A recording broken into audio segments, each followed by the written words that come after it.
You will never find the first homosexual human, not because they didn't exist, but because desire doesn't fossilize. Bones are surprisingly talkative. They can tell us how old someone was, what they ate, what illnesses wore them down, even where they grew up. But there's one question no skeleton has ever answered and never will. Who did this person want to kiss? That's a real problem. Same-sex attraction shows up everywhere in the modern world. It shows up throughout the animal kingdom, including in our closest primate relatives. Humans wrote about it the moment they started writing about anything, and yet the second we step back past the invention of writing, the record goes almost completely silent. So were ancient humans gay too? Short answer, almost certainly yes. The complicated answer, who exactly and how they understood it, is where this gets far messier than digging up two men buried side by side and declaring you found history's first boyfriends, which people have actually tried to do. In 2011, the internet briefly announced a gay caveman outside Prague. The grave was about 5,000 years old. The skeleton read as male, but it was laid on its left side, head east, which in that Copper Age culture was how women were usually buried. Men went the other way. The grave was also missing items you'd expect with a man. The press solved it instantly. Gay caveman. Case closed before lunch. The archaeologists had actually said something far more cautious, maybe a different social gender or a ritual role, and even that was a guess. Skeletal sex estimates aren't always certain. Burial customs are habits, not laws. A body placed wrong could be an outsider, a ritual specialist, or just proof that real people never followed their own traditions as neatly as an instruction manual, and none of it reveals attraction. A feminine man isn't automatically into men. A masculine woman isn't automatically into women. Gender expression and sexual attraction overlap sometimes, but they are not the same thing, and we still trip over that today, with language and the entire internet at our disposal. Asking a 5,000-year-old grave to sort it out is ambitious. Archaeology can't hand you one body that settles it, but it can hand you context. The processes that produce same-sex attraction operate today. They operated in the first societies that could write, and they show up in other animals. There's no version of the story where they politely waited to switch on until humans invented the alphabet. Same-sex behavior has been recorded in hundreds of mammal species.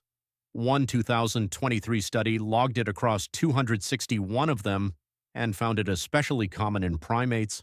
That doesn't mean every animal has a human-style gay identity. Bonobos seem to use sexual contact to diffuse tension. Some rams show a stable, exclusive preference for other rams even when females are right there. Behavior, attraction, partnership, and identity are 4 different layers, but the animal record kills one lazy idea completely: that same-sex behavior needed cities, decadence, or someone to explain the concept first. Evolution was experimenting with this long before any ape got organized enough to invent taxes, so why the silence in prehistory? Preservation. Archaeologists find what survives: stone, fire pits, sometimes bones. A relationship only survives if it changed the physical world in a readable way, and most don't. 2 women sharing a shelter leave no label reading romance. 2 men who loved each other can look identical to brothers or hunting partners. Even being buried together settles nothing. People are buried beside relatives, enemies, and strangers who died the same week. DNA might prove 2 bodies weren't related, but not related is a long way from in love. The honest verdict for deep prehistory is annoyingly precise. Same-sex attraction almost certainly existed, and not one Paleolithic individual can be securely identified as gay. Then writing arrives and everything gets louder. In ancient Mesopotamia, cuneiform texts reference sex between men, gender non-conforming temple staff, and even incantations asking one man to win the desire of another. This spans different cities and centuries, so there's no single Mesopotamian opinion. What the tablets prove isn't universal acceptance, it's recognition. A scribe could write about it because the idea already made sense to the reader.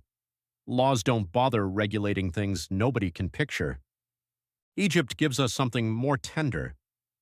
Around 2400 BCE, two royal manicurists, Neankhunum and Khnumhotep, were buried together, shown embracing, holding hands, and touching noses, an Egyptian gesture close to kissing. Modern viewers crown them history's first gay couple. Maybe. They might also have been brothers, even twins. Both had families, which doesn't rule anything out since Egyptian marriage carried economic duties unrelated to private preference. The tomb gives us intimacy without a confession, more than nothing, less than proof. You've heard Greece accepted homosexuality. That's both partly true and deeply misleading. Yes, Athenian pottery shows male courtship, Plato built arguments around love between men, and Thebes fielded the sacred band, an elite unit of male lovers. But Greek rules were obsessed with age, status, and role. The best documented Athenian version was an adult citizen courting an adolescent boy. The older man expected to dominate, the younger expected to age out of it. That's pederasty, and you can't discuss it honestly without naming the age and power gap. The category was never two gay men. A man could desire both sexes without anyone treating those as opposite identities. The real question was whether he played the role his rank demanded. Women appear less clearly because men wrote almost everything down. But around 600 BCE, Sappho of Lesbos wrote poetry of desire and longing aimed at women, surviving fittingly only in fragments.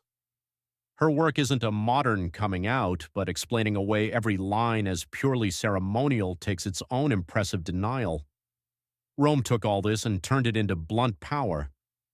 For a freeborn man, masculinity had less to do with his partner's sex than with whether he stayed dominant. Being penetrated could threaten a citizen's reputation. That's not liberation. That's hierarchy wearing fewer clothes. But some evidence is hard to wave away. When the Emperor Hadrian's young companion Antinous drowned in 130 CE, Hadrian's grief reshaped the empire, a new city, games, worship, statues from Egypt to Britain. And the pattern keeps going. In ancient China, court records preserved royal male favorites. The passion of the cut sleeve became a phrase for love between men, after an emperor reportedly cut his own sleeve rather than wake the man asleep on it. In India, the Kama Sutra describes people of a third nature and discusses sex between men and between women. Everywhere, the same civilization could hold tolerance, mockery, rules, and desire all at once. All of this kills two convenient stories. The first says homosexuality is modern, invented by declining societies. The ancient record makes that impossible. The second says the ancient world was a sexual paradise until religion wrecked it. Also false, those systems ran on patriarchy, slavery, and age inequality. One person's freedom often depended on another's lack of it. Accepting an act is not the same as treating the two people doing it as equals. The biggest gap between ancient sexuality and ours isn't desire, it's classification. The words homosexual and heterosexual only appeared in the 19th century. Ancient languages had insults, poetic terms, and role labels, but generally didn't sort every person into a permanent orientation. Identity takes more than attraction. It takes language, recognition, community, and the belief that this pattern makes you a certain kind of person. So hunting for the first homosexual is doomed. There was no first one in recorded history, only the first one whose culture left evidence we can still recognize.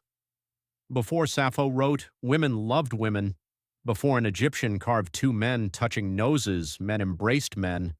And before any of that, it lived in lives that vanished without a single line of writing. Most left no trace, but so did nearly all straight love.